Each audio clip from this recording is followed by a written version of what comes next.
नैनीताल, एक नगर जो इस प्रशस्त नैनी झील और उसके तट पर स्थित नैना देवी मंदिर के लिए प्रसिद्ध है। आस्था और श्रद्धा इस पावन भूमि के कण कण में बसी है।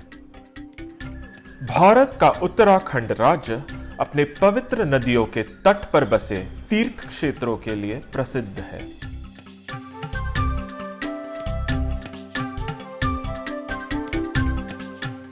नैनीताल से 18 किलोमीटर दूर उत्तराखंड की घनी घाटियों में स्थित ऐसा ही एक मंदिर जिसकी महिमा विश्व विख्यात है।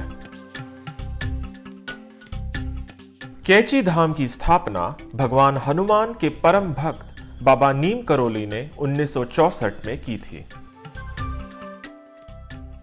पिछले 54 सालों से यह मंदिर श्रद्धालुओं को आकर्षित कर रहा है, जिसमें टेक्नोलॉजी क्षेत्र के कुछ जाने माने व्यक्ति शामिल हैं।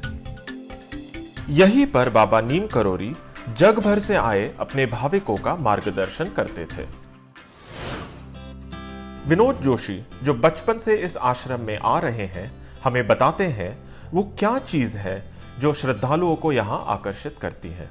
बाबा जी महाराज का कभी उन्होंने ऐसे बैठ कर प्रवचन वगैरह तो कभी नहीं दिए, लेकिन उन्होंने जिस स्तर का जो भक्त आता था, हर प्रकार के जिज्ञासु जो आते, मान लिया विद्यार्थी है तो विद्यार्थी को विद्यार्थी के रूप में, अगर विद्यार्थी अपने माँ बाप का कहना नहीं मानता तो बाबा जी उससे कहते, तूने आज अपने पिताजी का अनादर किया, नहीं माना तो माफ़ी मांगना उनसे, यानी और गुरु से। ये ऐसे दृष्टांतों को वो छोटे छोटे समूह में बता देते थे। आज बाबा जी के समाधि ग्रहण के कई दशकों बाद भी उनके भाविकों का यहाँ आना जारी है। कैची धाम एक आश्रय बन चुका है उन श्रद्धालुओं के लिए जो अपने अंतःकरण में जीवन के सवालों का जवाब ढूंढ रहे हैं। ऐसे ही एक व्यक्ति थे एप्पल कंपनी के संस्थापक स्टीव जॉब्स, जो कई महीने यहां पर रहे। उन्हें उनके मित्र और बाबा जी के भक्त डॉक्टर लैरी ब्रिलियंट ने इस जगह से अवगत कराया था। ब्रिलियंट एक मेडिकल डॉक्टर थे और भारत से स्मॉल पॉक्स रोग नष्ट करने में उनका महत्वपूर्ण योगदान रहा।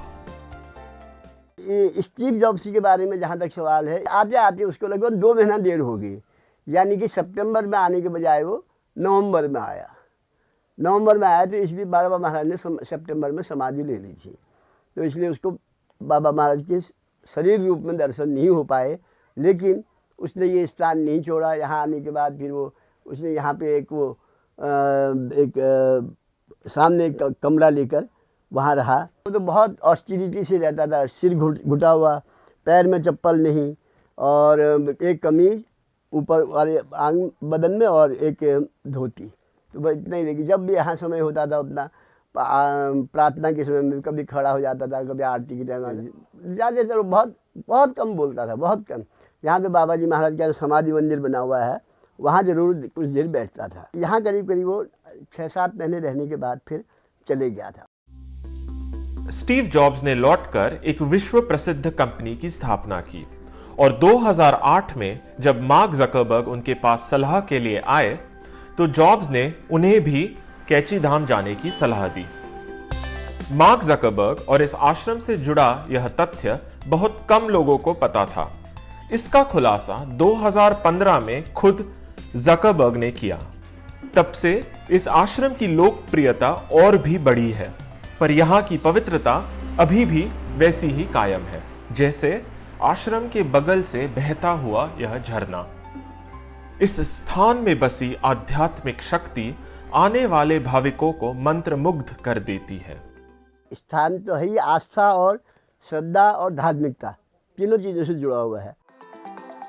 इसका अनुभव करने आने वाले भाविकों के लिए आश्रम में और आसपास के लॉज और होटलों में निवास का प्रबंध है।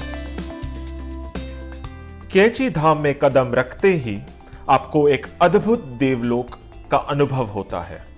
आध्यात्मिक, पवित्र और सरल, यहाँ के कण कण में गूंजने वाली शक्ति का अनुभव।